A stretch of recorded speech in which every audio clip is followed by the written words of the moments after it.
Freguesia enorme. Freguesia absurda do Botafogo. Absurda do Botafogo. O Botafogo tem que enfrentar o Flamengo e ele tem que pedir urgentemente para que esse jogo não seja no estádio Newton Santos. Se o Botafogo tiver um mínimo de vergonha na cara e quiser preservar a sua história, ele tem que querer que esse jogo seja, vem de cimando. Nossa, o Flamengo de novo vai na casa do Botafogo e vence o Botafogo, mas é absurdo, irmão. Absurdo, que coisa absurda essa freguesia do Botafogo. O Botafogo tem que fugir ano que vem, manda o jogo pra outro estádio, o Botafogo. Manda pra Brasília, manda pra Juiz de Fora, manda pra qualquer outra região, mas não pode, irmão. Freguesia medonha do Botafogo na sua casa, no seu estádio. Estádio dado, inclusive, né? O presente, né? Enfim, mas isso aí é um outro papo. Flamengo atropela o Botafogo no Newton Santos, embala a segunda vitória seguida no Brasileiro. Terceira vitória seguida, na verdade, né? Porque o Vitória lá atrás ainda era seguido, mas, enfim, para duas vitórias realmente seguidas, né? Porque o Vitória foi muito tempo. Com muita facilidade, né? A gente aqui, para efeitos de análise, acho que a gente vai ter que dividir o jogo aqui entre 11 contra 11 e 11 contra 10, né? Acho que o 11 contra 11 do Flamengo foi bom, mas com alguns detalhes, né? O Flamengo sofreu um pouquinho bola longa do Botafogo, sofreu com alguns contra-ataques do Botafogo, estou falando 11 contra 11, tá? Conseguiu criar, mas nem tanto assim.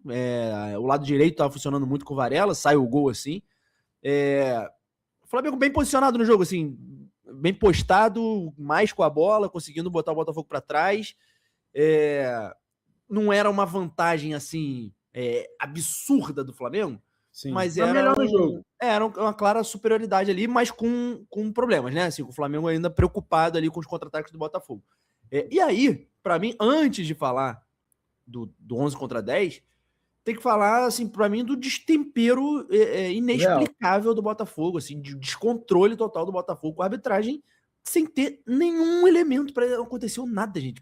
E aí acabou o jogo, né? Aí a gente tá falando de 11 contra 10 com 2-0. No segundo tempo já saiu o terceiro gol logo no início. E aí o Flamengo administra com muita facilidade ali. O Botafogo até tenta, o Danilo tenta muito, assim. Mas tenta muito, não tem muito o que fazer ali. O Flamengo em banho-maria no segundo tempo vai controlando o jogo.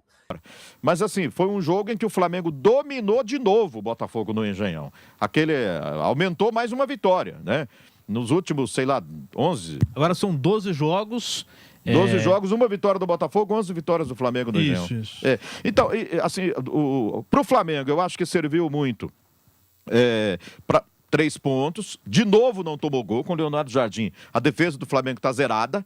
Não tomou gol com o Leonardo Jardim, né? Ele teve condição, depois do 3-0, de ver alguns jogadores como em campo, né? Como o Vitão, Ayrton Lucas, mais tarde o Luiz Araújo, o Plata.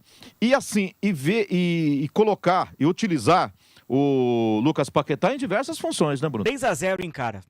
3-0 pro Flamengo era tudo, absolutamente tudo que o Flamengo precisava no momento de agora, num jogo como esse.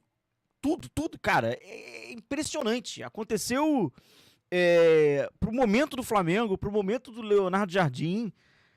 Uma vitória como essa, num clássico, na casa do adversário, até pelas atuações, né? Algumas atuações individuais, né? Atuações individuais que o Flamengo também precisava.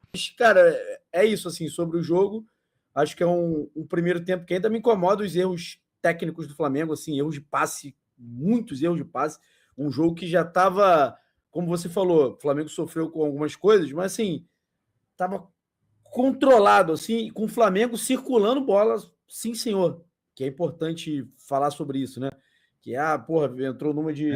E pode ter algumas características de Leonardo Jardim, assim, não tô tirando mérito não, mas achei que o primeiro tempo foi interessante por isso, que o Flamengo estava batendo bola, assim, muito, quando não errava passe, e aí perdia, mas o jogo estava tranquilo, bastava acertar alguns passes já para fazer o 2-0 e matar. Aí o segundo tempo, depois 3-0, escolhe tirar o pé. Então, uma vitória tranquila e importante até do ponto de vista físico, né? Porque o Flamengo tirou o pé, assim, não é um jogo que o Flamengo teve esforços. Mas é isso, o Flamengo vence o Botafogo e, cara, assim, não dá para normalizar o que tá acontecendo em Botafogo e Flamengo no estádio Newton Santos. Não dá. Bizarro. Não dá, assim, de verdade. 11 jogos, 10 vitórias do visitante. Não dá para um time com a expectativa que tem o Botafogo e tudo, você ser um time que você deixa e você se abate tanto ao tomar um gol. Tomar um gol faz parte de um time profissional de futebol. O Botafogo se abateu demais, o Flamengo passou a não sofrer, fez o segundo gol de novo numa bola longa, em que o Pedro consegue gerar a falta e a expulsão do Barbosa, e aí tem um pouco do mérito do Léo Pereira, tem um pouco da dificuldade do Raul em chegar. Acho que era uma bola para um goleiro de primeira prateleira, ele tem a obrigação de chegar nessa bola. E aí no segundo tempo, já com o Botafogo com a menos, e só para pontuar, vamos falar sobre isso aqui. Um Barbosa completamente destemperado. Completamente ele destemperado. Ele estava meio ensandecido hoje, né? E até eu vi aqui alguns torcedores do Botafogo querendo reclamar no Twitter, dizendo, e vários torcedores do Botafogo dizendo, cara, hoje não tem o que falar de arbitragem, o Daronco fez certinho, a culpa tá na conta do Barbosa, que entrou completamente descontrolado. E aí o Flamengo fez o 3-0 no comecinho do segundo tempo, o Botafogo ainda tentou dar uma reagida aqui, e acho que os 20 minutos finais foi um domínio completo do Flamengo, que poderia inclusive ter aumentado.